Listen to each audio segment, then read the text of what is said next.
Welcome to the VarsityKansas.com Big Show. I am Joanna Chadwick of the Wichita Eagle and VarsityKansas.com, and we are taping here at KSN. My guest today is McPherson boys basketball coach, Coach Kurt Kinnamon. Thanks for being here, Coach. Thanks for having me. You know, Kurt comes with a great resume.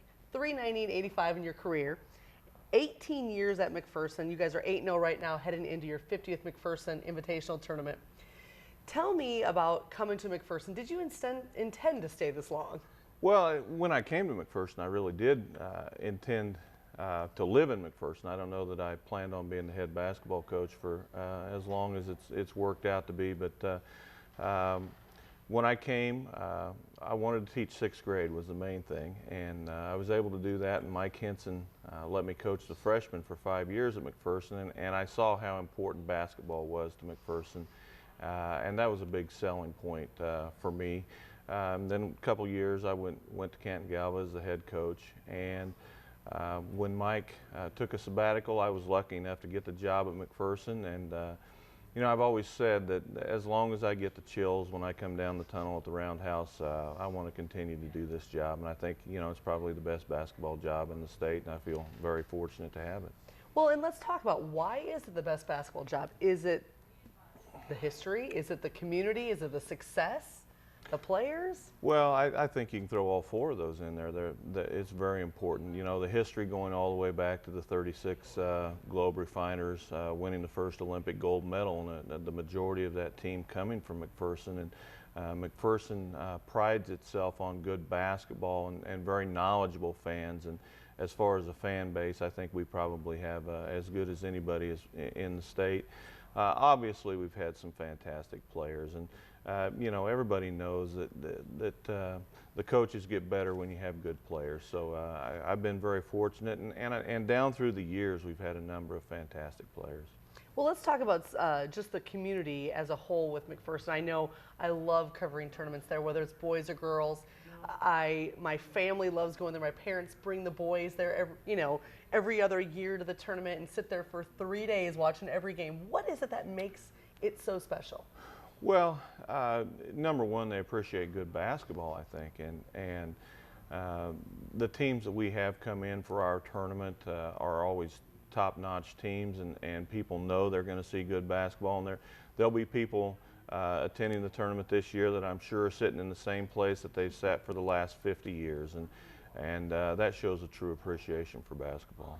Yeah, there's no doubt that this is a basketball state. I don't think we can deny that, and there's no doubt that McPherson is a basketball town, which to me makes it even more impressive what Tom Young has done when it comes to football, because you have long been considered a basketball town. Well, that's true, and Coach Young's done a number of great things for our football program, and you know, he's been able to get our best athletes aren't specializing anymore, and Coach Young and I have a very good relationship. On a number of occasions, in fact, Coach Young has told me he wished he'd been a basketball coach, and I said, well, you know, I'm glad you're not, because I might not have a job then. That's pretty awesome. That is a great story. Well, and it's interesting, you guys are in an interesting situation too, because of course you're coaching your own son, Kyler, who's also the quarterback for the football team. Talk a little bit about coaching Kyler. I mean, he's obviously having another great season. Is there pressure there, especially and when you do have so much success as a program, to coach your own child and when they are so good? Or does it help that they're so good? Well, I don't want to say it helps that they're so good. It really, what helped me the very first year was Kyler is one of the first freshmen to ever suit up for the varsity football team. And so Tom Young kind of blazed the trail for me, and then when Kyler came in and he played significant minutes for us as a freshman, that really helped. I think one of the things that helps most of all is the fact that anybody who watches us play still consider Kyler probably a true point guard, and the fact that he's looking to make a play for somebody else rather than himself, and that makes it easier. Our relationship has really evolved. He was hard to coach as a freshman and as a sophomore, because he had a hard time separating what was dad and what was coach. He's done a much better job of that this year, and I think I've done a better job of just understanding that here's a kid who understands how to play pretty well, and sometimes when he's hearing it from me, it's the 3,000th time that he's heard it overall. And sometimes I have to understand that he understands what he's done wrong and doesn't need to hear it about again from me. That's really interesting because, of course, I've got 3 boys who are all playing sports and trying to find that fine line of when to quit being the coach and just sit back. And, of course, when you're the coach, it's kind of hard to do that. But, of course, you have a wife who, I mean, she seems pretty even-keeled, too. Well, Cindy's done a great job of raising our kids, and I'm, you know, without her being very understanding of the time commitment that you have to have, this job is impossible. So I'm very grateful to my wife, Cindy, and all that she's done to help our program. Right. Well, let's talk about some of those other players, too. Drew Pyle had a great night the other night against El Dorado, but Peter and Ryan Horton, Nathan Nutter, talk a little bit about the rest of this team. Well, the thing about this team is I think it's a team without ego. I really do, and that's very rare in athletics. And you know, when you have 3 returning starters, Kyler and Ryan and Peter, who really understand what we're about and what I want and are willing to do whatever, they pull people along.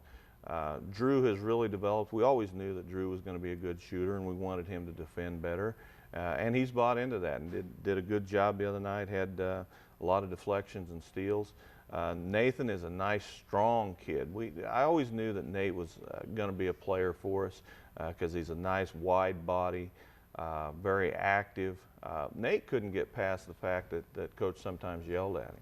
And he's done a better job with that. He doesn't take things as personal as he used to, and he just goes out and playing very well. And then, you know, we have a trio of 3 sophomores in who come off the bench, and Marcus McDaniel and Avery Gable and Spencer Wine, and I continue to see those kids develop too. And you know, when you get right down to it, isn't that what coaching's supposed to be about? Seeing your kids develop and get better, and I'm appreciative of the whole group. We were hurt. We had a young man named Keyshawn Sewell who was a senior, finished 2nd in the state in the triple jump last year, very athletic and active, and was just starting to get it. And unfortunately, he broke his leg over a Christmas holiday practice, and feel really bad for Keyshawn. I love the way our kids have embraced him and tried to lift him up. Now, will he be back for track then? We're certainly hopeful. Okay. All right. You know, injuries are always I know that they're a part of it, and I get that, but they still can be so frustrating. Well, let's talk a little bit about going forward now in Class 4A. It's a very different 4A. We have Highland Park back up in 5A after the 1 year down. Ottawa's not the same without Shemi Ojale. And of course, 4A has split into 2. How does this make 4A just completely different for you guys? Well, it changes the sub-state format for one thing. You know, you have 4-team pods, and as I was looking at some of the sub-states and where everybody stands right now, I'm not sure that I like it. I kind of like the way that the 5A does it and puts you into an 8-team pod and seeds from there, and then you have 2 winners come out. In 4A, there are some sub-states that are, I think that they have maybe 4 losses between the 4 teams, and then you look at other sub-states, and there's a sub-state that has 4 wins between the 4 teams, and I just don't think it's not a good representation of getting the best teams to the state tournament. Which to me, I think is the biggest frustration, no matter what the sport is that I know that geography is constantly in play, but I really want to see the best teams go to state. Well, I agree, but it becomes a financial thing, and I understand why the state does it, and I think they're doing as well as they can with what they have to work with, and it's it just turns out every year somebody doesn't end up making state that could have done very well there. Have you gotten used to 4A? Are you ready? I mean, is 5A going back up there? Is that a possibility in the future? Well, you think about it. For 16 years, those 5A guys became your contacts, and then you drop down to 4A, and you don't have those contacts anymore, and you have to make a new set of contacts, a new set of friends, find out who your friends are, and find out who your friends aren't. So that transition's been okay. The 4A coaches have been very welcoming. I think. There are some people who think that, we're this huge school. Well, we are what we are. We're as far as enrollment goes, and right now we have a 4A enrollment. All right. Well, Coach, thank you so much for being here. I'm looking forward to coming up and covering the tournament this week. Good luck to you guys as you go forward. Okay, thanks. All right, well, let's take a look back at last weekend. Oh, did it start off in fine fashion. We have Heights versus Southeast boys basketball, which you can't beat anytime anyway. It's a great rivalry, but Heights ties the score in the final seconds on a free throw, has a chance to win it.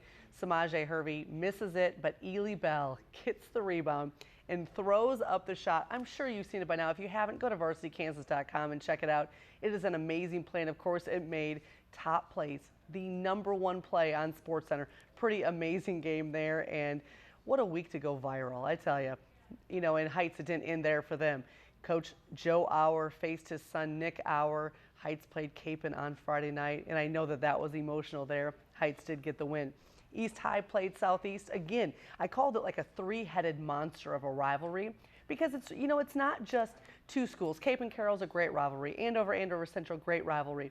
But you have this three-headed monster where it's East and Heights, it's East and Southeast, it's Heights and Southeast, and it's in boys basketball, and it's outstanding. Anyway, East rolls to the win over Southeast, although Southeast did make it interesting there late. Let's look at Eisenhower and May South. May South has got a really nice team. I like what they're doing, but they were able to come back against Eisenhower after Eisenhower made a huge lead in the first half, but Eisenhower hung on for the win. And on the girls' side, it was Eisenhower also hanging on for the win there. This week, there's a focus on tournaments, both boys and girls, mainly boys though. However, there are some really good girls games going on Tuesday night. We've got Carroll at Heights, Valley Center at Newton, Clearwater at Mulvane, and Andover Central at Mays. In the tournaments around here, you've got your choice. You can see some great teams, some great tournaments. El Dorado, Valley Center, I'll be out at McPherson, Halstead, Salina boys and girls, Hillsboro boys and girls. One of the best fields in the state, though, is going to be out at Dodge City. You've got Mays, East, and Heights with a combined 2 losses. That's going to be an incredible finish down there. All right, so enjoy your week of high school sports. Thanks so much for watching the VarsityKansas.com Big Show. Feel free to contact me at any time with a story you think that I just should be doing. You can catch me on email, jchadwick@wichitaeagle.com.